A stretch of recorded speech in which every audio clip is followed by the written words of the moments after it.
Nama saya Bambang Pranoto. Di tahun 2016 ini usia saya 61 tahun.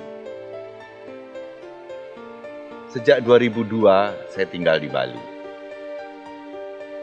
Saya lahir di kota kecil, Klaten, tapi tidak begitu lama saya dibawa ke Jakarta.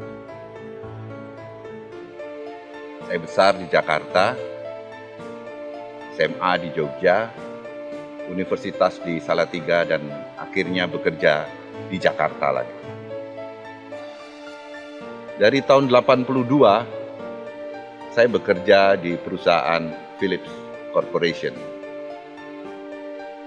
di bidang telekomunikasi. Saya rintis karir itu mulai dari tataran bawah hingga menjadi manajer.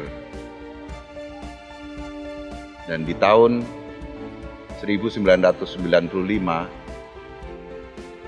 saya mengundurkan diri di saat karir saya pada puncaknya. Tidak tahu alasan apa saya mengundurkan diri. Tapi yang jelas, penampilan saya jadi berbeda. Saya memanjangkan rambut seperti waktu zaman SMA.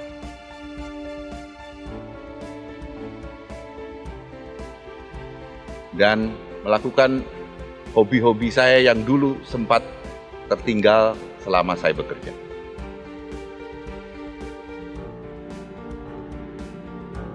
Sampai pada krisis tahun 1998,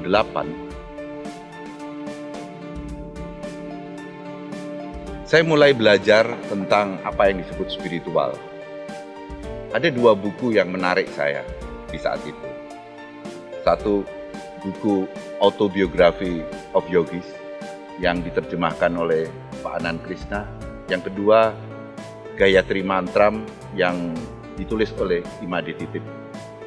Dua buku itu menginspirasi saya untuk melihat lebih dalam. Dikala itu Indonesia sedang krisis. Apa penyebab krisis itu? Menurut pikiran saya, kita meninggalkan apa yang sudah dipunyai nenek moyang kita, yang sudah mencapai tingkat puncak. Dari situ, saya membuat sebuah album musik yang saya sebut The Road to the Morning of the World, jalan untuk menuju pagi. Dan tak sengaja, album musik itu memadukan unsur Bali dan unsur modern serta unsur Jawa, hingga menghasilkan sebuah album yang menarik. Album itu dirilis di Bali, dan waktu dirilis ternyata banyak sekali disukai. Dari situ, ketertarikan saya kepada Bali mulai meninggi. Hingga di tahun 2002, saya hijrah ke Bali.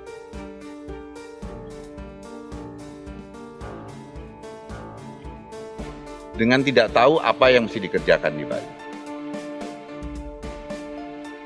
Dan selama lebih dari 12 tahun, saya bergulat di Bali dan tidak tahu apa yang mesti harus dikerjakan. Dan tidak tahu lagi apa yang mesti harus dicari setelah tiba di Bali. Pengalaman yang sangat berat, karena pada saat 12 tahun itu begitu banyak persoalan, begitu banyak penderitaan, begitu banyak masalah yang sulit untuk diceritakan, karena kalau diceritakan nanti terasa seperti cerita sinetron maksud saya. Pada suatu hari, saya pulang dari belanja, saya membawa beban yang agak berat. Masing-masing tangan saya membawa sekitar 5 kg lebih kentang melalui jalan setapak menuju rumah. Pada waktu itu jalannya masih jelek, masih tanah, dan kebetulan di pinggir sebuah sungai, dan sungai itu pada waktu itu banyak sekali orang mandi. dan baju para orang mandi itu ditaruh di tengah jalan sehingga saya harus menepi untuk tidak menginjak baju itu. Dan di tengah-tengah ada lubang, sebetulnya saya sudah tahu itu ada lubang, tetapi karena malam hari dan banyak baju, saya akhirnya terperosok. Waktu terperosok itu ya saya anggap biasa-biasa saja. Kalau saya bisa bangun, saya jalan kembali sampai di rumah dan saya sudah lupa bahwa saya terperosok. Terus saya coba sebelum tidur membalur minyak yang ada di rumah, tidur. Tapi begitu bangun pagi, ternyata cederanya itu cukup berat. Hingga saya tidak bisa bangun dan terasa nyeri sekali, sekaligus tidak punya energi. Saya mulai takut, karena saya tidak bisa bangun. Akhirnya saya coba lagi dengan dibalur minyak, ternyata tidak ada efek. Lalu kita memanggil tukang pijat, juga tidak ada efek. Dan akhirnya pergi ke dokter untuk konsultasi. Ternyata analisa dokter, urat yang di sendi ada yang putus. Nah, jalan satu-satunya adalah operasi kecil untuk menyambung urat yang putus itu. Mulailah saya khawatir.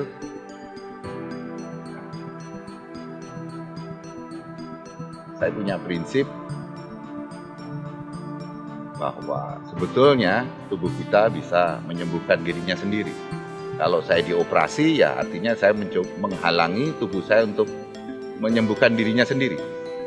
Saya tidak lakukan operasi itu, walaupun kesakitan dan tidak bisa berdiri itu menjadi harian bagi saya. Biasanya kalau saya menghadapi kesulitan, saya selalu bermeditasi. Saya mencari tempat yang sepi, kebetulan tempat di mana saya tinggal juga memang sepi, pinggir sungai. Saya melakukan meditasi. Saya merenungi apa yang terjadi pada diri saya.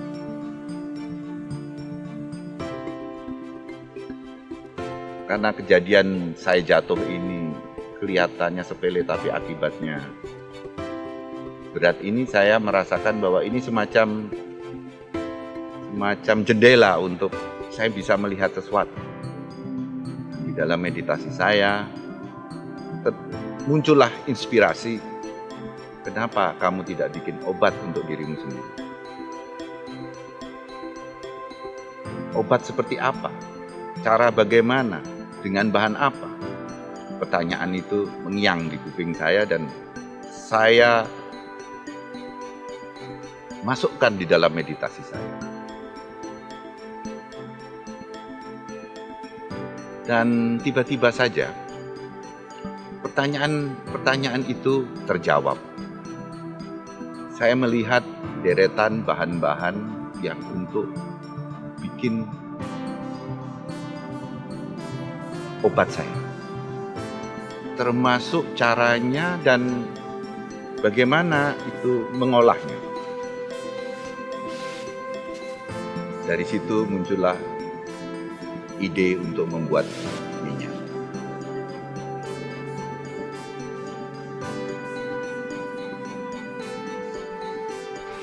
Bahan-bahan yang muncul di dalam meditasi saya ternyata sebagian besar ada di sekitar rumah saya. Dan saya mulai mengumpulkan, lalu mengolahnya, dan akhirnya jadilah minyak. Dan minyak itulah yang saya pakai untuk mengobati diri saya.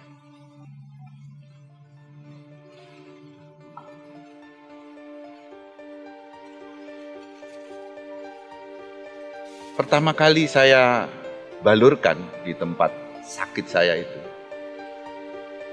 ada terasa nyaman.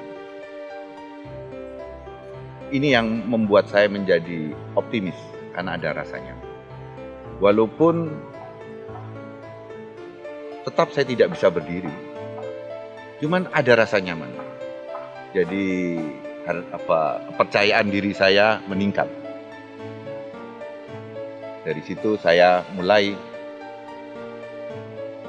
melakukan pembaluran rutin dan berlahan-lahan akhirnya sakit itu hari demi hari makin berkurang dan walaupun masih harus pegangan, saya bisa berdiri. Setelah 3 bulan, ternyata saya sembuh.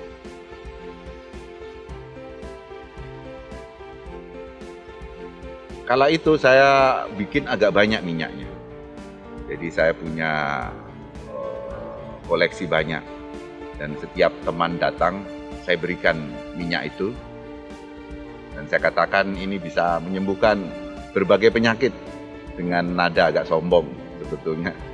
Nah, ternyata memang seperti itu.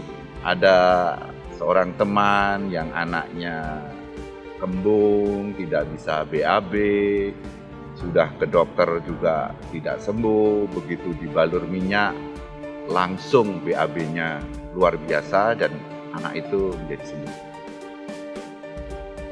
Ada teman juga datang katanya pusing, bingung, badannya nggak karu-karuan rasanya, setelah dibalur kembali lagi segar.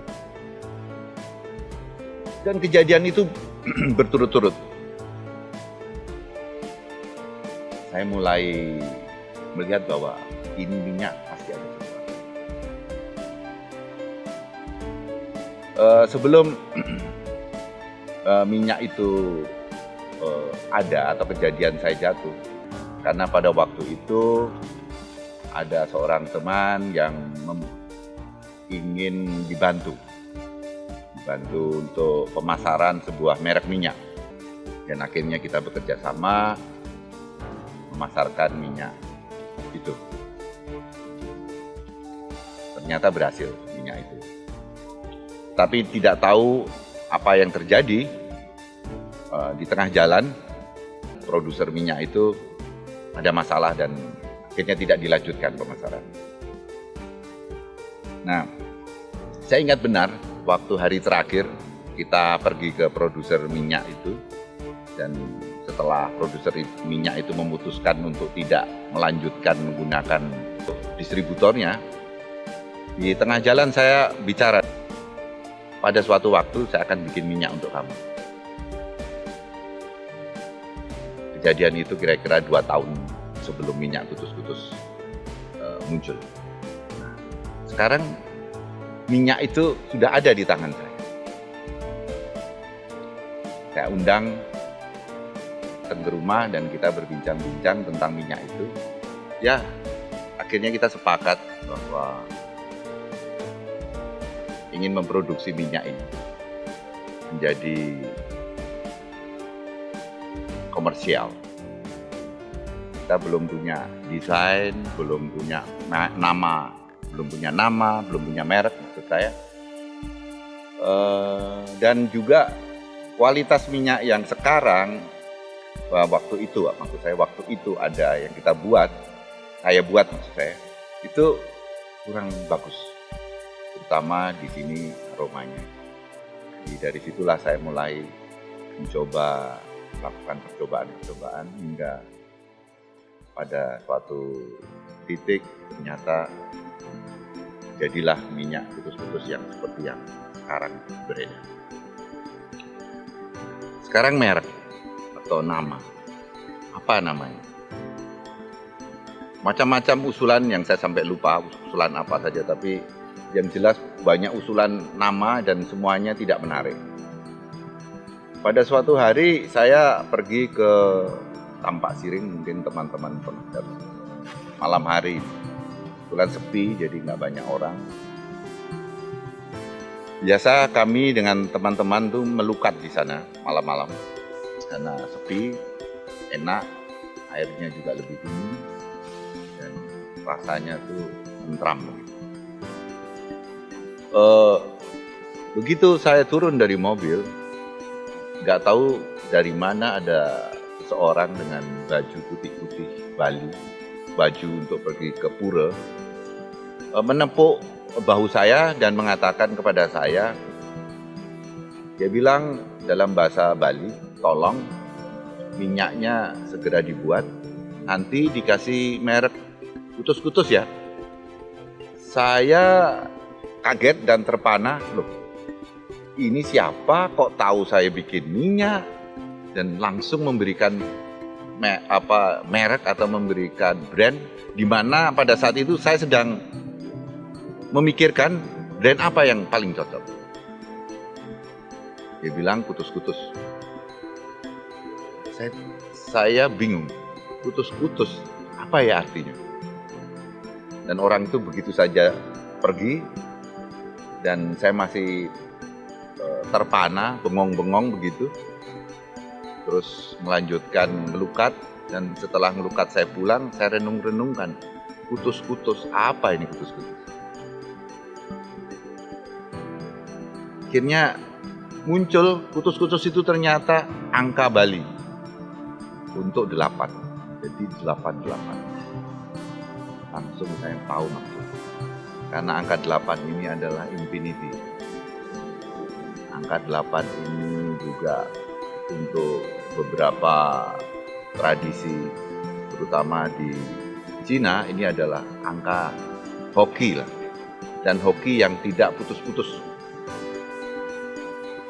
Dan saya ingat juga, saya pertama kali mengenal spiritual dalam arti tertarik spiritual itu di tahun 88. Jadi saya rasa merek ini bagus. Kutus-kutus 88. Saya buatlah prototipe minyak kutus-kutus. Akhirnya muncullah produk kutus-kutus yang pertama. Seperti ini. Kita produksi 500 botol awalnya.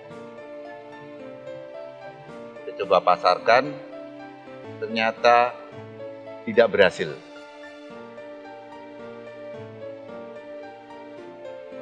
Salah satu analisa kita adalah packaging yang kurang menarik. Untuk itu, saya harus merubah dan mencari bentuk yang lebih baik. Dan setelah menghubungi desainer dan bekerja sama dengan mereka, akhirnya muncullah desain yang sekarang.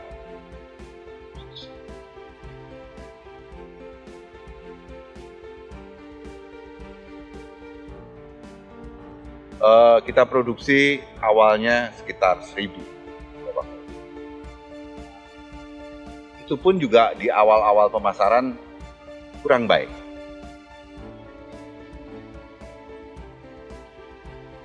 Akhirnya kita mencoba mencari akal untuk bagaimana memperkenalkan produk kutus-kutus ini ke masyarakat luas.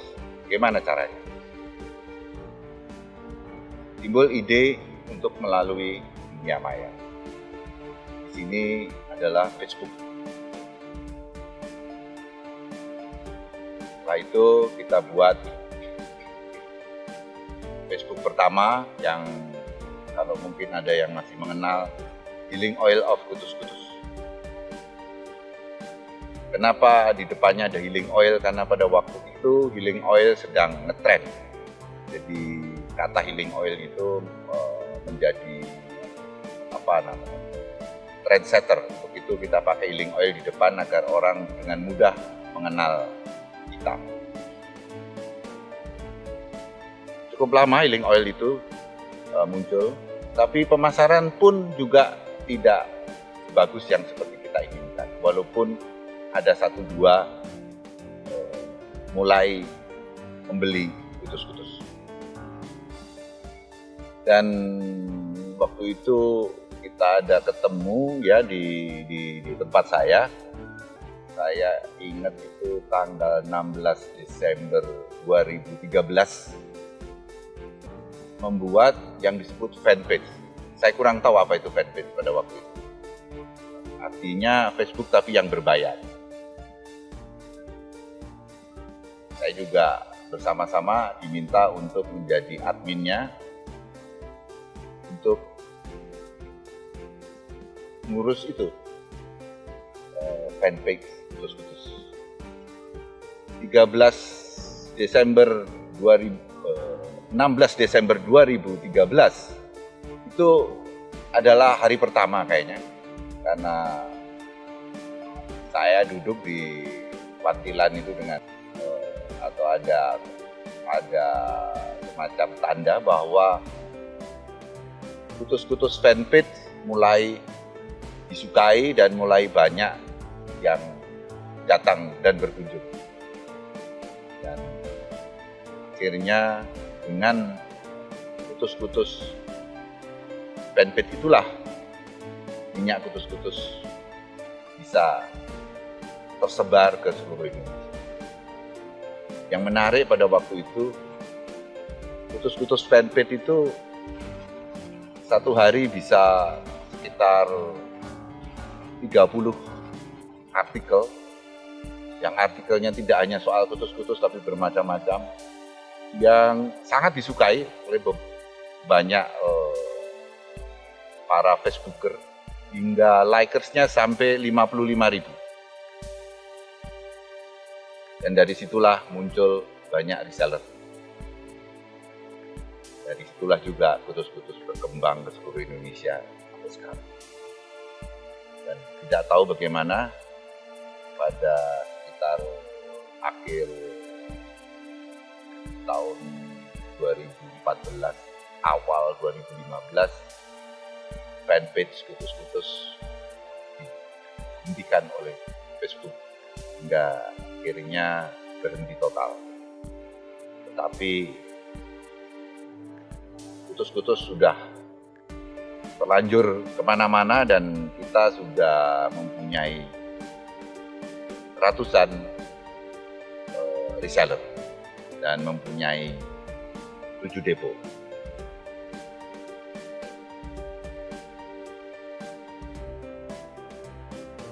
Dan sekarang kurang lebih 1.500 reseller terdaftar. Walaupun yang aktif sekitar 500, kita punya 7 depo. Dan kurang lebih setiap bulan itu produksi sekitar 6 sampai 10.000 botol. Dan dari situ juga muncullah produk baru, minyak Taman-Utamani. Lalu kita munculkan juga sabunnya, Kalila-Kalila dan sabun Taman-Utamani.